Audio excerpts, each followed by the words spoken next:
What's up, all day fam?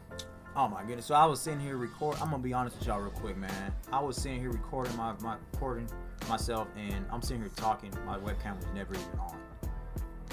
You believe that? It's cool. It's cool. I'll just look at it as it was exercise before I got on. Actually, I'm thinking I should probably start streaming. Streaming some of this stuff live. I mean, I don't know. Y'all let me know what y'all think about that. But anyway, let's just go on. All right, so I just want to go over like week 1 predictions, give you guys ChatGPT's predictions with mine, and then I'll give you all the actual score, the team that actually won, and the actual score, and see how accurate I was. And this is informative for you all to know who won, who lost, in the score. And I did rewatch some of these games last night. I rewatched a lot of them last night. I fell asleep, but the games were still on because the games were just going through as I was sleeping. So if I do that just to rewatch, just to watch film, just to see if I missed anything or whatever, or if I missed anything by the commentators. I really study the game. I do. It's fun. It's fun to me. And then I review it by talking to you all and educating you all and giving you all valuable information and things that some of my concerns, my thoughts, my insights, stuff like that of these games, and players that I think that are good, that are not good, players to watch out for, stuff like that. So without further ado, let's continue. Let's go on. I don't want to waste any more of your time. Let's get into it. The first game, Falcons and the Bucks. ChatGPT said the Falcons was going to win 24-20. I agreed that the Falcons was going to win. I said the Falcons was going to win, but I didn't really agree with the score. I said the Falcons was going to win 30-27. Now we both were wrong. Evidently, the Bucks won, and the score was, what was the score? Where we at? To the Buccaneers, the game was a lot closer. The Bucks won 23-20. 23-20. So ChatGPT was more accurate, a little bit more accurate on the score. They said 24-20, and but we both were wrong on who won. I said it was going to be a 3-point game. I just gave both teams too many points. I said 30-27. So I was a little accurate. I was very accurate, precise on the point difference. Bengals Browns. Okay, so ChatGPT said the Bengals was going to win 27-17, and I disagreed. This was one of my bold predictions. I said the Bengals was going to lose 20-17, and the reason why I said the Bengals was going to lose 20-17 because they always have problems with the Browns. If you all go back and you look at the history of the Bengals playing the Browns, the Browns always gave them problems. Joe Burrow always had issues and struggles with the Browns, always. So I went on and just gave that prediction and said that the Browns was going to win. But they didn't. They lost. And they lost. I think they lost by 1 point. I think it was 17-16. Yes. The Bengals won. Bengals pulled it away 17-16. Now, I was right about how many points the Bengals was going to put up. I was right about that. And so, but I was wrong on how many points the Browns was going to put up. So, the Bengals defense showed up, and the Browns, I think they did miss a field goal though, so they could have won. But hey, we're going to move on. Dolphins, Colts, and let's see here. Now, I'm going to be a little contradicting right now, because I'm not that big on rookie quarterback starting the first year. The Browns is an exception. I think Shedeur Sanders should go ahead and start. And that's with me thinking that Jackson Dart shouldn't start. And I'm going to go into detail why I think Jackson Dart shouldn't start. But I think Shedeur Sanders is ready to start. And I think they should go ahead and let him. I think they should go ahead and just can Joe Flacco and put Shedeur in there. But I don't think they have. But they have Gillen Gabriel over Shedeur. So I don't know, man. I don't know what's going on with the Browns. I don't know. But let's just keep going. Dolphins, Colts. All right, so ChatGPT said the Dolphins is going to win 23-20. And I said, I agreed. I said they were going to win 23-20. We both were wrong. And it's really sad that we both are wrong. But you know what?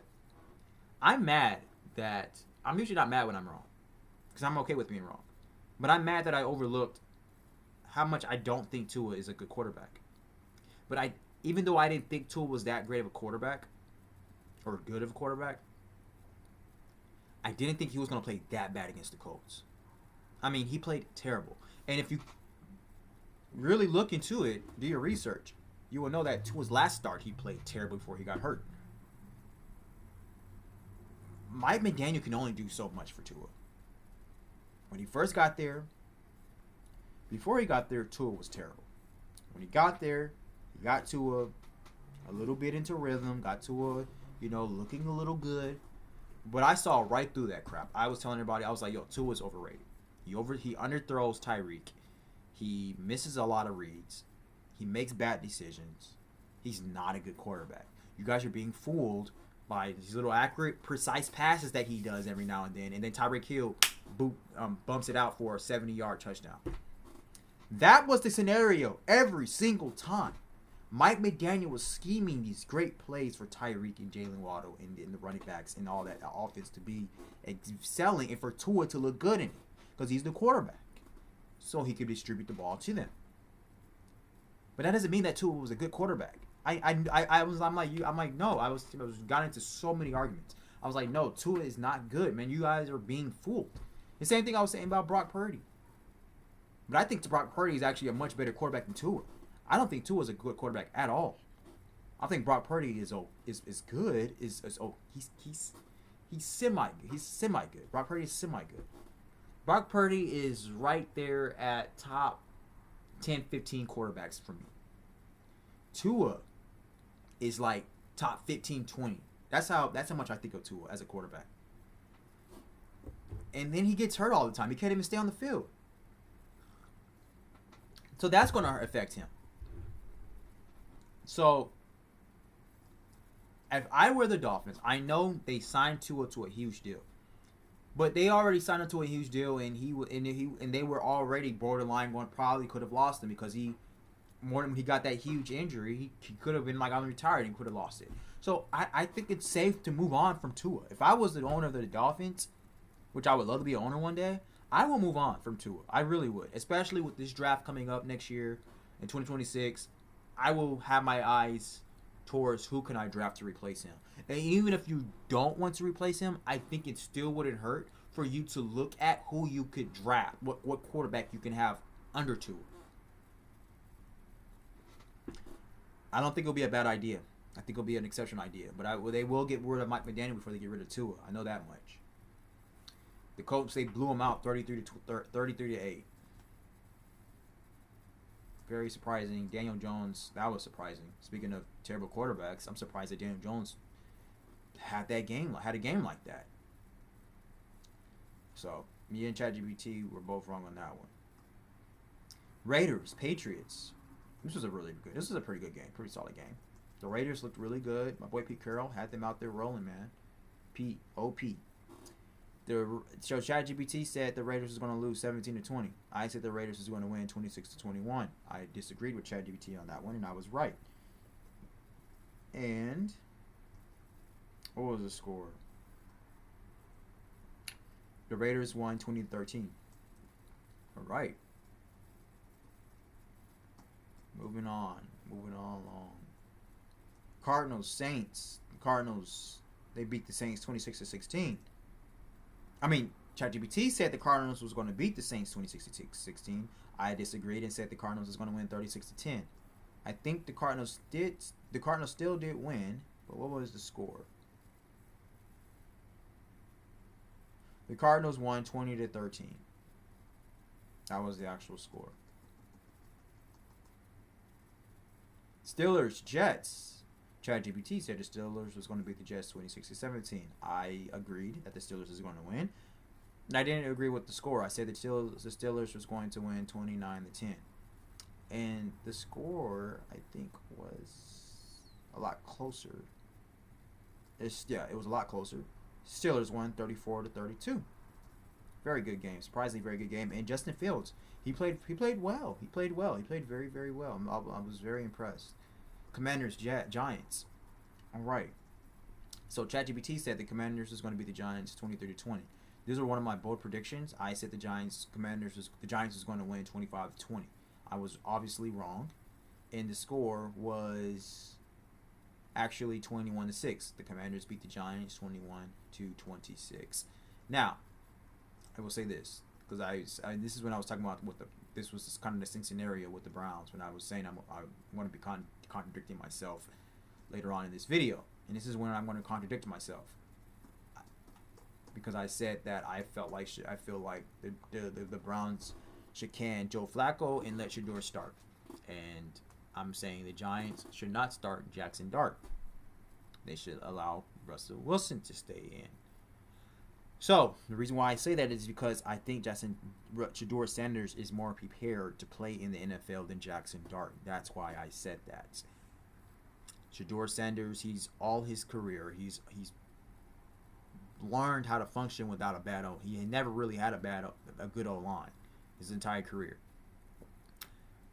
and I think Shador is a highly intelligent quarterback. So I do think that Shador does drift too much. He needs to get that taken care of. But here's the thing with Jackson Dart. I think Jackson Dart will be good. I really do. I think he's going to be a very, very solid quarterback. I was watching when he was at USC. But if the Giants thought that Jackson Dart was ready, they would have started him by now. What is the rush? We live in this instantaneous, immediate gratification society, microwavable society, where we just want to see things happen just right now. There was a time where quarterbacks had to sit for years until they played. Think about all the greats. Tom Brady, Patrick Mahomes, Aaron Rodgers, most definitely. They had to sit there and wait.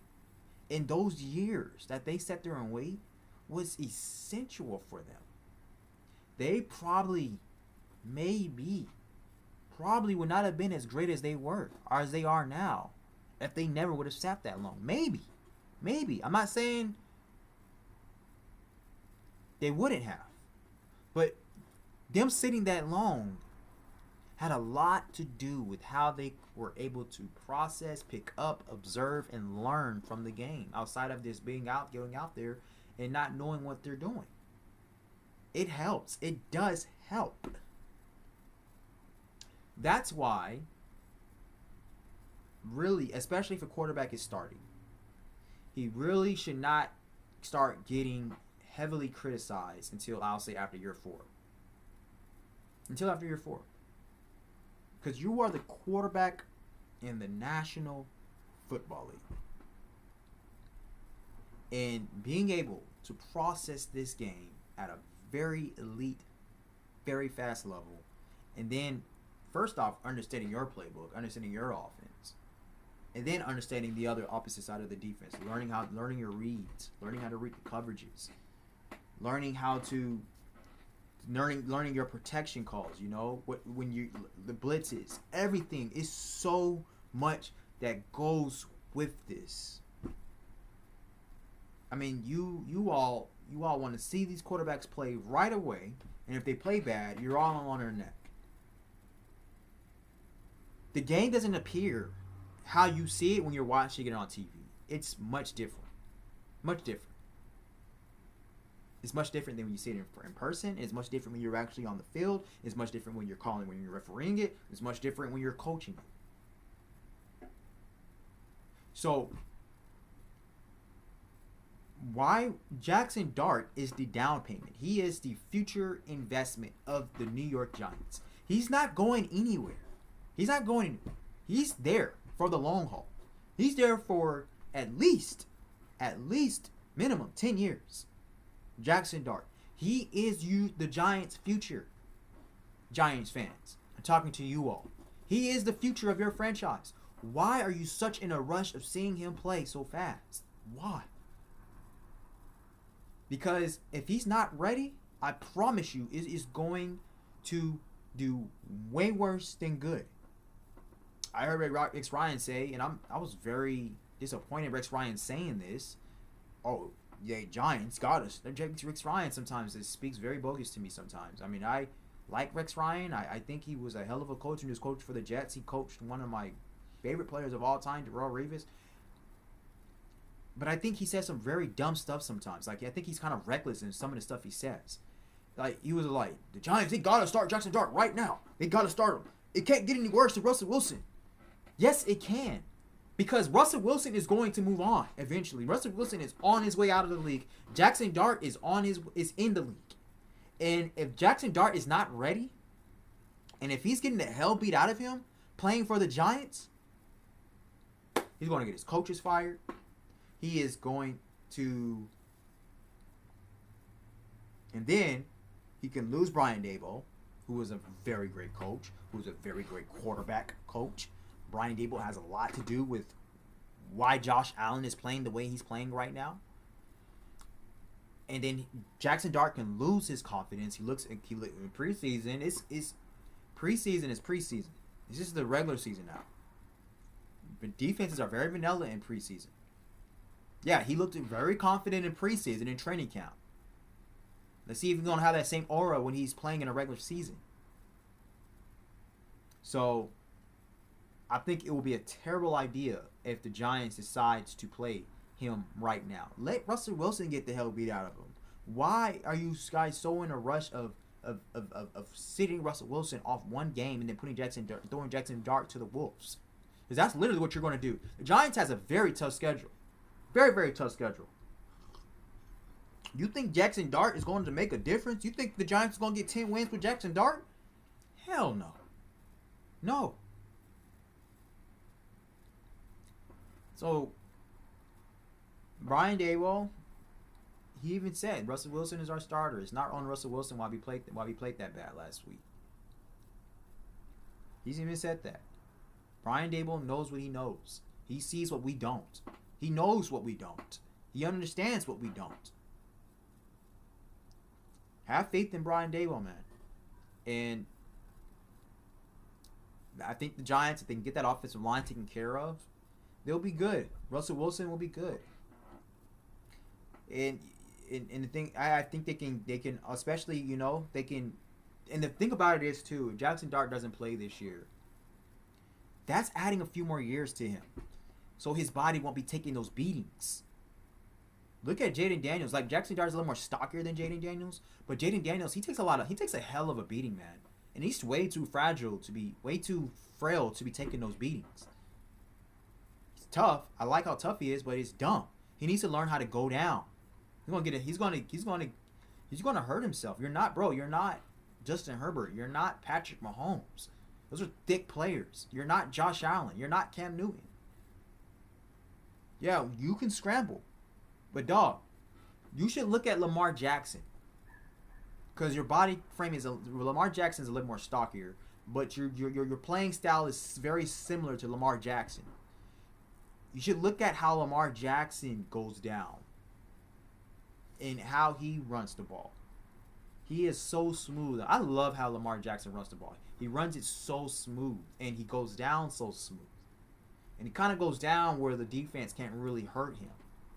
Like, he slides, but at the same time he doesn't slide. How he does it so, like, effortlessly. It's beautiful how Lamar Jackson does it.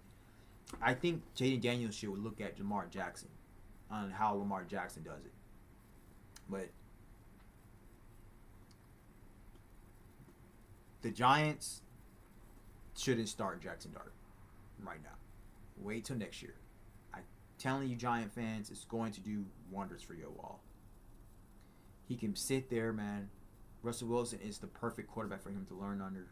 He can observe, be a sponge. Jackson Dart is almost in the perfect situation for a rookie quarterback. Let me stress that to you all right now. Perfect situation. Why?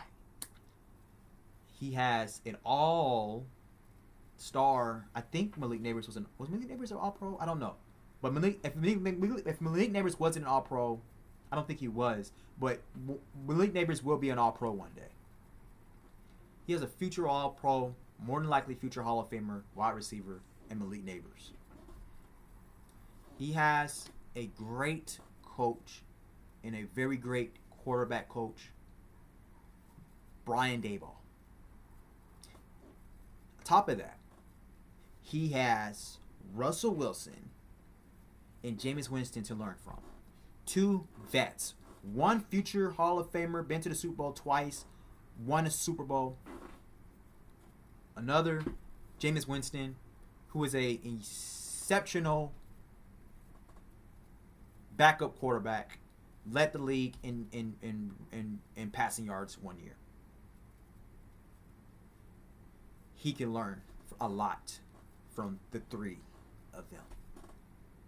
He's not going to learn as much and ask as many questions and observe as much, soak in as much by him getting the hell beat out of him while he's out there on the field. He is in a perfect situation. He can take this situation, he can learn as much as he can. And then sit for a whole year. Then go through training camp, preseason. He will be ready by next year. That can happen for Jackson Dart. And that will be, in the Giants, you guys will have your future franchise quarterback 10 to 20 years. Literally. But you won't have to count this year because he didn't play.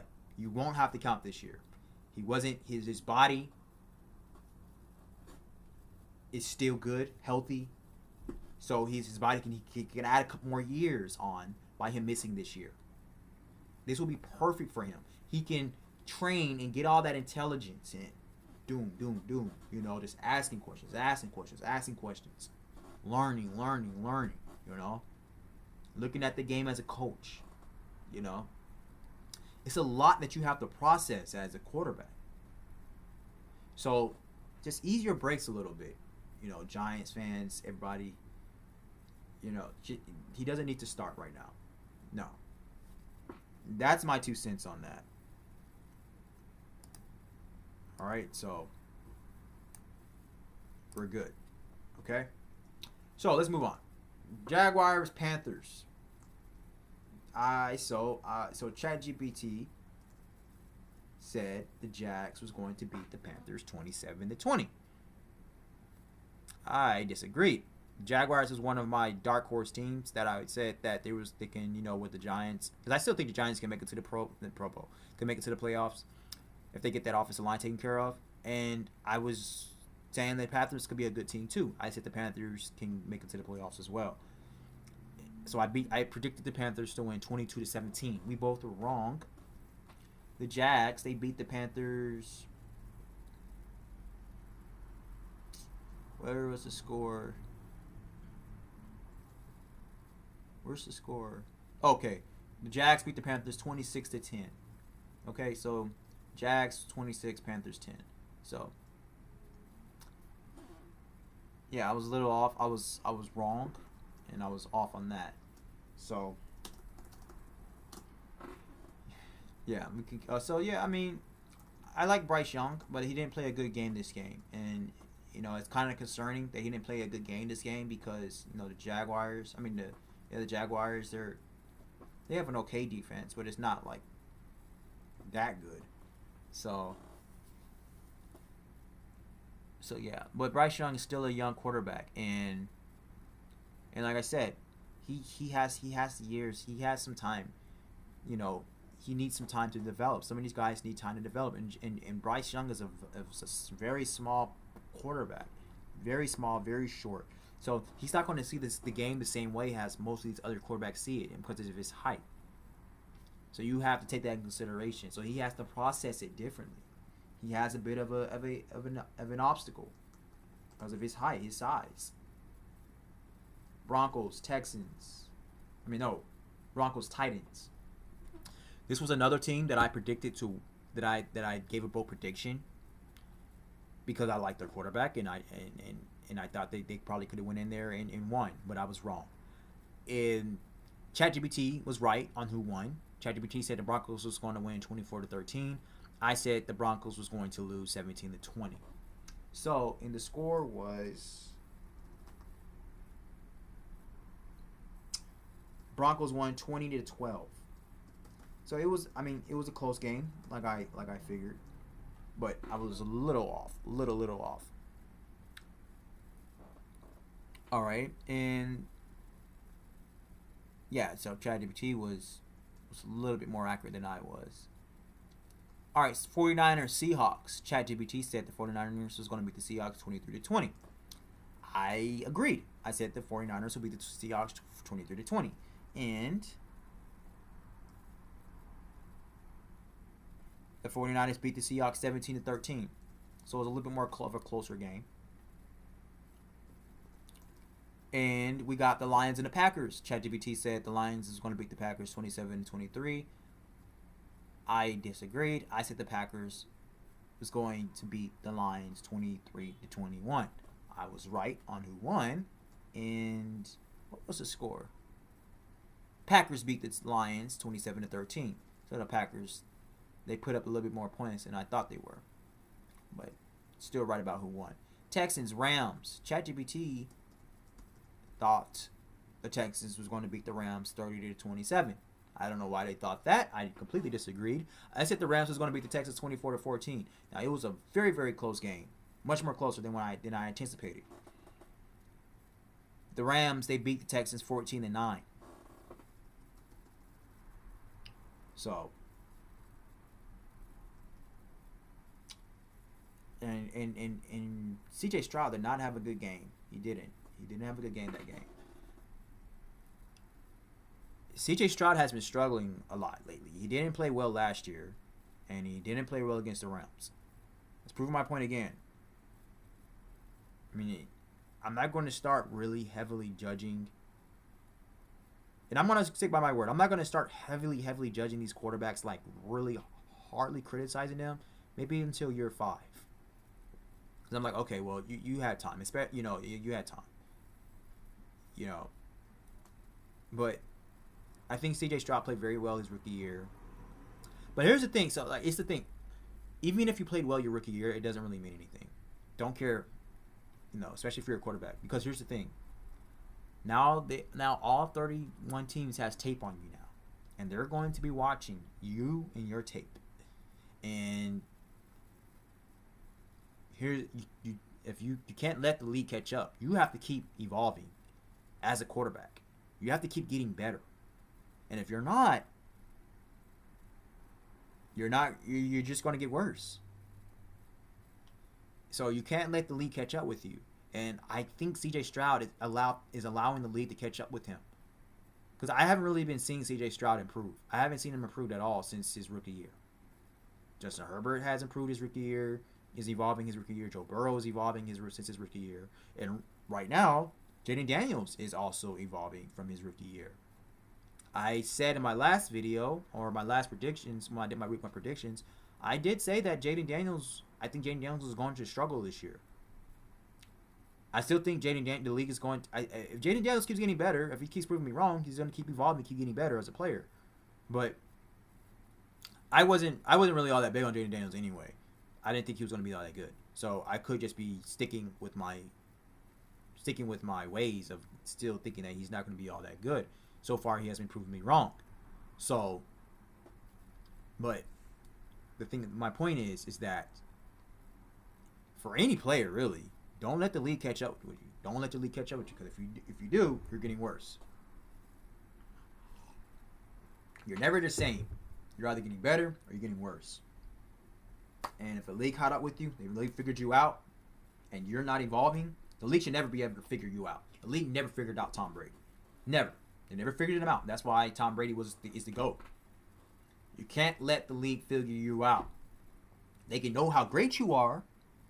They can know what you're going to do and can't figure out how to stop you. It's just like, when you're a team that you can run the ball, you're great. Everybody knows you're going to run the ball. Everybody knew that Adrian Peterson was getting the ball. Could they stop Adrian Peterson? No. Everybody knew Matt Stafford was going to throw the ball to Calvin Johnson. Everybody knew it. Could they figure out how to stop Calvin Johnson from dominating? No. Never figured it out because they couldn't. They were triple teaming Calvin Johnson. Couldn't figure it out. So that's the thing. It's when they all know that it's going to happen, but they cannot stop you. They just can't do it. So that's my argument. Where am I at? Dang, I think I kind of forgot where I'm at. Oh, Texas Rams. Yeah. So, yeah, I think he gave you all already the actual score. Ravens, Bills. Very exciting game. I watched this game probably like 2 to 3 times over and over again. Yeah, I watch these games that much. I never watch a game once, especially in the regular season. Like I said, I go back and I watch them throughout the day and stuff. I watch them while I'm studying other stuff. I'll have the game just on while I'm reading a book on history. I'm a nerd. I like to learn. Like I said, I'm a writer. I do other things on other businesses. So during football season, I have these games on as I'm building my other businesses. You know, I'm connecting dots. If I connected dots, I enjoy studying different fields, disciplines, and seeing how they all could tie together sometimes. So sometimes I'll give a reference of a completely different field to prove my point in football. I would do that sometimes. I think it adds more value to the channel. I think it adds more value to this content. All right, so the Ravens, Bills. ChatGPT said the Ravens was going to win 28-24. I agreed. I said the Ravens was going to win 28-24. We both were wrong. And I guess I will end it on that note because, let's see, the Bills, they won 41-40. So I'm going to leave it on that note, talking about that game. Because I already did my Monday Night Football recap, so I don't need to talk about the Bears and the... Bears and the Vikings. I don't need to talk about that. I already did on my Monday Night recap. If you want to go back and see my thoughts on that game, you can click on the video, Monday Night Football reaction on that game. But here's the thing. When I think about what happened with the Ravens in week 1, I think about, speaking of the Bears, I think of the Bears in week 1. And what do I mean? The Bears invested so much. I can't remember how much money they spent on their offensive line, but they invested a lot on their offensive line in the offseason. And Caleb Williams was running for his life. Luckily, Caleb Williams is an exceptional athlete. And I think he's gotten faster. Like, I watched all of Caleb Williams' games. I watched all of them. I'm a huge Caleb Williams fan. You guys know that. You all know that. USC, fight on. I think he actually gotten more faster since he's been in the league, which is great. It's really great. And I think he actually gotten a little bigger, too. So, I told you all how much I think how great Caleb Williams is going to be. I think he's going to be one of the greatest quarterbacks of all time. I think he's going to be a Hall of Famer. I learned there with my boy Justin Herbert. I do think that, and I'm sticking with that. I am sticking with that. There are some people who was big on Caleb Williams, and now they're falling off the bandwagon train. Why? It's year 2. Year 2, game 1. This is what I mean. Like, you all are so instantaneous. Like, calm down. It takes time. I think Caleb Williams is evolving. It is not me being biased. I actually think he's actually getting better. And I said I wasn't going to talk about the game, and I'll talk about the game. So it's whatever. But I'm proving my point here. So I think the people who are actually hating on Caleb Williams are saying, oh, he's not looking good. He is looking good. I heard James Jones say, oh, okay, I see the same dude. You're wrong. He is obviously is not the same dude, bro. You're wrong. And for some reason, James Jones has always been hating on Caleb Williams. How he says, "Oh, I like Caleb Williams. I think he's going to be good."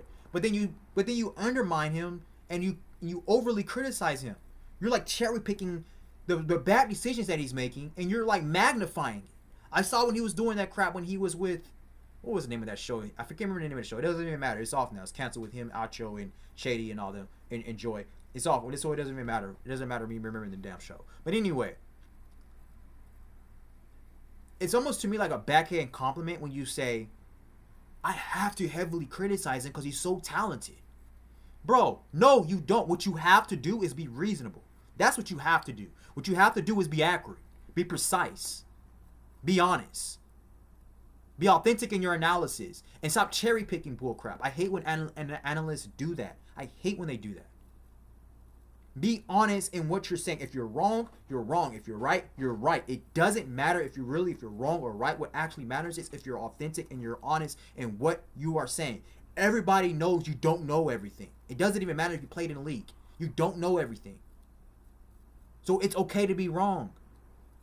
I think what makes you actually credible is when you give your honest analysis, your honest predictions, and when you're wrong, you recognize and acknowledge that you're wrong, and then you make it right.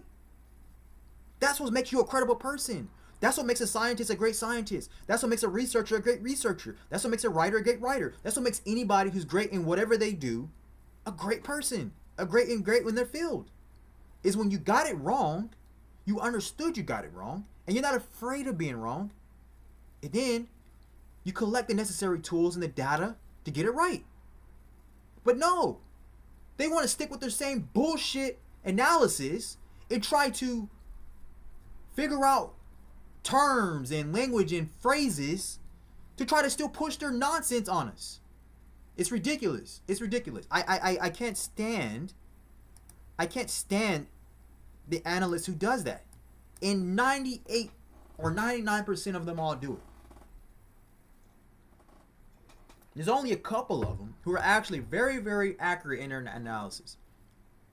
And that I actually like. Like, I like hearing Kurt Warner when he talks. I love always hearing Tom Brady when he talks. And God, I can't remember the other guy's name. Sometimes he's on the Colin Cowherd show and he talks about these games. He talked about the quarterbacks. God, I wish I could remember the guy's name. I can't remember his name. But I like hearing him talk too.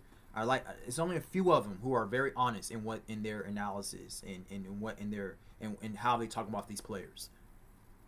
But everybody else is just full of crap. Everybody else is just full of crap. Now I will say this, because I don't really like this person because I hate how much he was on Justin Herbert. But I will say that Emmanuel Acho is very honest in some of the stuff he says. I don't want to use the word hate, but I'll say I hated how unfair he was on Justin Herbert. But I will say this about Acho. He's very consistent. I've noticed. I've listened to Acho for about 2 years now. He's very consistent in what he says. Some of the stuff he says you may not agree with. I will not agree with. And I think he always was playing the devil's advocate all the time. But he was very consistent. I never really sensed Acho being biased. So I do appreciate that. And he doubled that when he actually gave credit, when credit was due to Justin Herbert, when Justin Herbert showed out against the Chiefs. So that tells me that he's an honest analyst. That tells me that he's honest. Unlike other people, like you have like Aqib Talib and all and God forbid, Skip Bayless and all those other ridiculous clowns, they still want to push this stupid narrative on disproving a player because they want to feel right. Now, I will say this: Aqib Talib played for the Broncos, so he's going to hate on the Chargers. So that could be the case. And I've never really listened to Aqib Talib a lot. I only listened to him at one time when he talked about Justin Herbert. So I don't really know how good of how good he is in talking about these games or whatever. I never really even thought he was a good player, really, to be honest with you. So that's that. But I need to get to my point. I'm talking about the Bears investing in offensive line. Caleb Williams running for his life. And I think Caleb Williams is improving as a quarterback. So Bears fans, calm down. I saw some stuff about, Caleb Williams ain't in, yada, yada, yada. Ben Johnson can't fix Caleb Williams. Nobody can. Yo, pump your brakes. Okay? First off, Ben Johnson seems like a very complicated coach. It's going to take some time for Caleb Williams to be able to gel into that offense. Caleb Williams and Jared Goff are not the same type of quarterback. And Jared Goff been in the league quite a while prior to Ben Johnson. This is year 2, game 1 or week 2 now for Caleb Williams. Under Ben Johnson, Caleb Williams has went through head coaches, has went through offensive coordinators, and also he's changing up his style of play from when he was sort of, or not changing it up, maybe evolving his style of play a little bit more from him when he played at USC. Because he can still do the things he did at USC. You can't just do that all the time. You got to add some more stuff to the basket, is what Ben Johnson is pretty much saying. You got to be more intelligent. You got to make better, wiser decisions. Can't play hero ball all the time. So, I watched Caleb Williams yesterday. Last year, I thought he was improving every single game. I thought he was getting better. I see him game 1, Vikings. I seen him getting a lot better, evolving. As long as Caleb Williams keeps improving, he's going to keep proving you all wrong. Now, that whole take wasn't on just Caleb Williams. It was also on the fact of the Ravens, because I'm saying the Ravens invested a lot into their defense, and they have allowed the Bills to put up 41 points. That's concerning. I don't care if it's Josh Allen. I don't care. You can't allow, let alone 41 points, but you can't allow them to come back. You have the game won. You got a Super Bowl head coach, John Harbaugh, and you got a great future first ballot Hall of Famer. More than likely, when it's all said and done, probably going to be a top 5, top 10 quarterback of all time, Lamar Jackson. You cannot allow them to come back like that. And more than likely, probably Josh Allen is probably going to be a top 5, top 10 quarterback of all time too when it's all said and done. First ballot Hall of Fame if he keeps doing what he's doing. You can't. I don't care, man.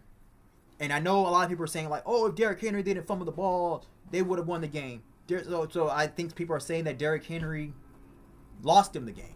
Right, that fumble. Derrick Henry didn't lose him that game. The Ravens defense lost him that game. I can't remember how many scores you were up, but you were up by like what, 3 scores, 4 scores, and you let the Bills catch up like that?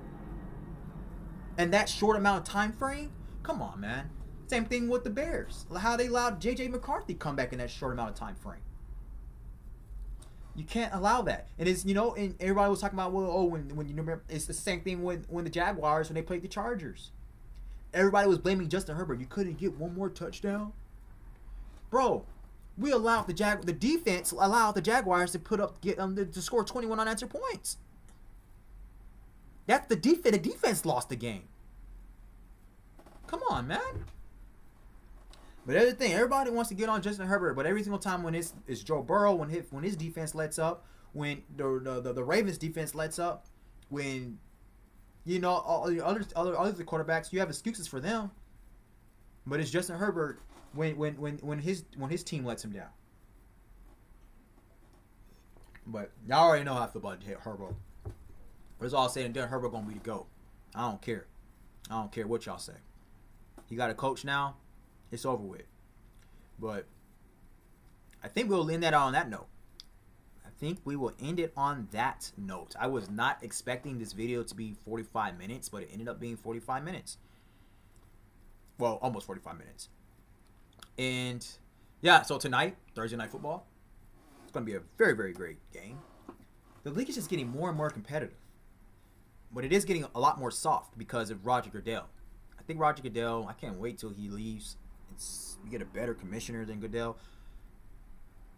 So, because he is just, football is football. NFL is going to be NFL. It's always going to be popular. But he's like slowly eroding the league, man. I cannot stand Roger Goodell. I really can't. But the league is getting so much more competitive now. A lot of these games this past week was so competitive.